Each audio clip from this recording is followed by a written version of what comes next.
ওয়াদা করালাম বিড়ি আর খাবে না, বিড়ি আর খাবে না। এমন কারা আছেন?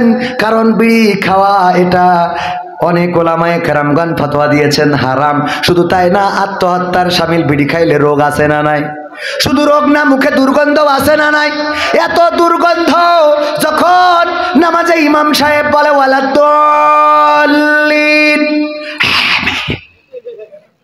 আছে না, মুখ থেকে এমন দুর্গন্ধ বের হয়, কিরামিন কাতিবিন খাতা থুয়ে চলে যায়, যেখানে পরে এসে আপাতত গেলাম, পরে এসে তারপরে দেখা হবে।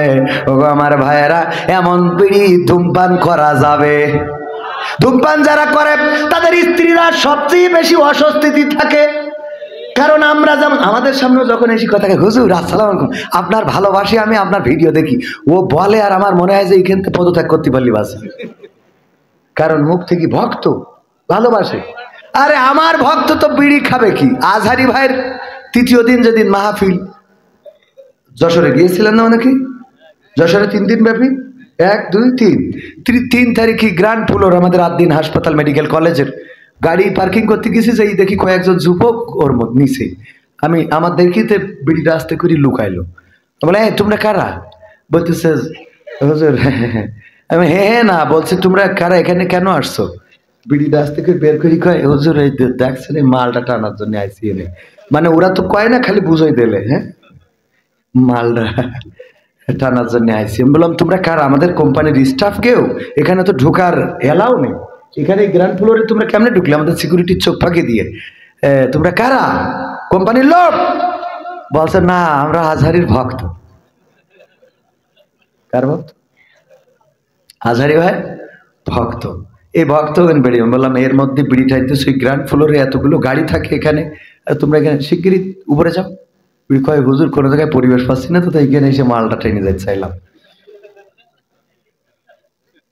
আছে না নাই? তো আমাদের ভক্তও এমন আছে, ধূমপান করে, বিড়ি খায়, এই মাহফিলেও আছে, সিগারেট খায়, বিড়ি খায়, নেশা ভান করে। আমরা তাদের জন্য আলোচনা করলাম, ভাইয়েরা ওয়াদা করেন বিড়ি খাবেন না, ধূমপান করবেন না।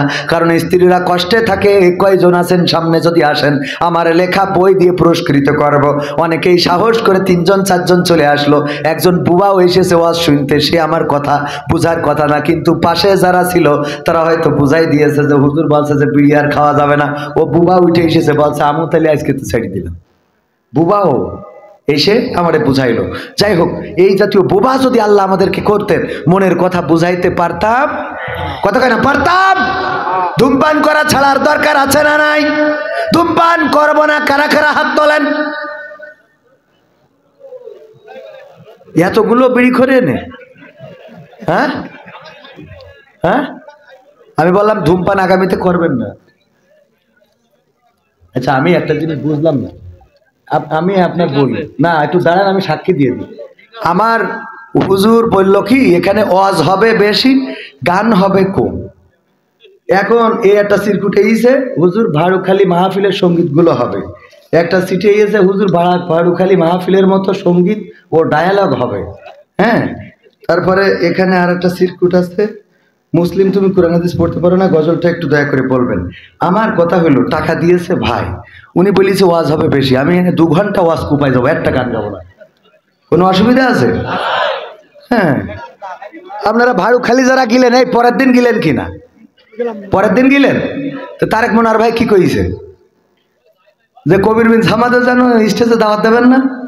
এই গান গাওয়া শিল্পী কেন স্টেজে উঠবে, অথচ আমরা তারেক মনোয়ার ভাইয়ের বক্তার থেকে শিল্পী হিসেবে বেশি ভালো ছিল, ঠিক না বেঠিক? তার গান আমরা স্টেজে গান গাওয়া, গান গেয়ে স্টেজে উঠি। আমার বক্তব্য হলো মুফাসসিররা আওয়াজের মধ্যে গান গাবে কেন?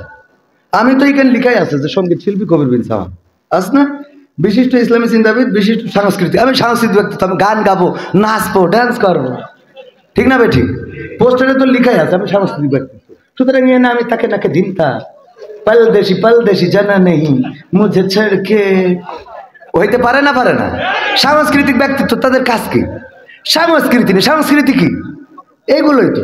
তাহলে আমার পোস্টারে লেখা এইগুলো নিয়ে মুরব্বীরা যখন কথা বলে, তখন মনে হয় এই মুরব্বীগুলো দেউলিয়া হয়ে গেছে।